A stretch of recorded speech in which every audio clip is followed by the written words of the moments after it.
खाने की थाली में क्या है, ये जानने का हक हर कंज्यूमर को है। मिलावट हो, घटिया इंग्रेडिएंट्स हो, एक्सपायर्ड प्रोडक्ट हो या फिर फूड सेफ्टी रूल्स की अनदेखी हो, इन सब के खिलाफ महाराष्ट्र एफडीए ने इस वक्त एक बड़ा अभियान, एक बड़ी मुहिम छेड़ रखी है। और इस अभियान की कमान है एफडीए कमिश्नर तुकाराम मुंडे के हाथों में। मुंबई से लेकर पुणे तक restaurant, clubs, bakeries, food warehouses और क्विक कॉमर्स कंपनियों की फैसिलिटीज पर लगातार छापेमारी हो रही है। कहीं एक्सपायर्ड ड्रिंक्स का स्टॉक मिल रहा है, कहीं हाइजीन के गंभीर उल्लंघन के मामले सामने आए हैं, तो कहीं ऐसे फूड प्रोडक्ट्स के इस्तेमाल पर सवाल उठे हैं जिन्हें लेकर एफडीए पहले ही सख्त निर्देश दे चुका है। मंगलवार को भी मुंबई में कई एस्टैब्लिशमेंट पर कार्रवाई हुई और कुछ के लाइसेंस सस्पेंड करने की प्रक्रिया भी शुरू कर दी गई। यानी साफ है, एफडीए अब सिर्फ छोटे दुकानदारों तक सीमित नहीं है, बल्कि बड़े रेस्टोरेंट, क्लब्स और फूड सप्लाई चेन तक पहुंच रहा है। और इसकी जरूरत को समझना भी मुश्किल नहीं है। आज होटल्स और रेस्टोरेंट में खाने की क्वालिटी, हाइजीन और इंग्रेडिएंट्स को लेकर कंज्यूमर्स की शिकायतें लगातार सामने आती हैं। सोशल मीडिया पर आए दिन ऐसे मामले सामने आते हैं जहां खाने में गंदगी से लेकर एक्सपायर्ड प्रोडक्ट्स और मिलावट तक के आरोप लगते हैं।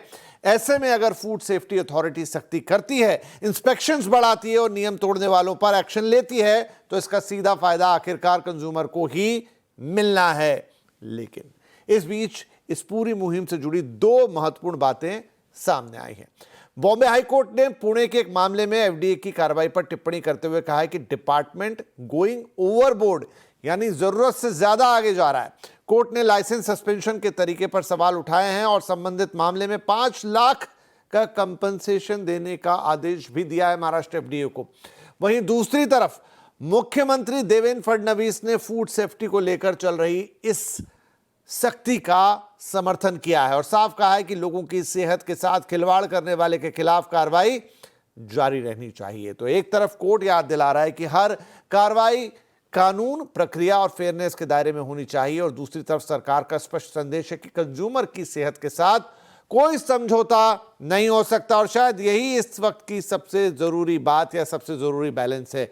सख्ती भी हो, कार्रवाई भी हो, लेकिन ऐसी कार्रवाई जो कंज्यूमर को सुरक्षित बनाए, फूड बिजनेसेस को जिम्मेदार बनाए और पूरे फूड इकोसिस्टम में भरोसा पैदा करे।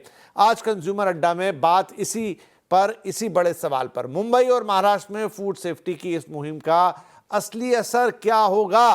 क्या ये क्रैकडाउन होटल्स और रेस्टोरेंट की वर्किंग कल्चर को बदल पाएगा?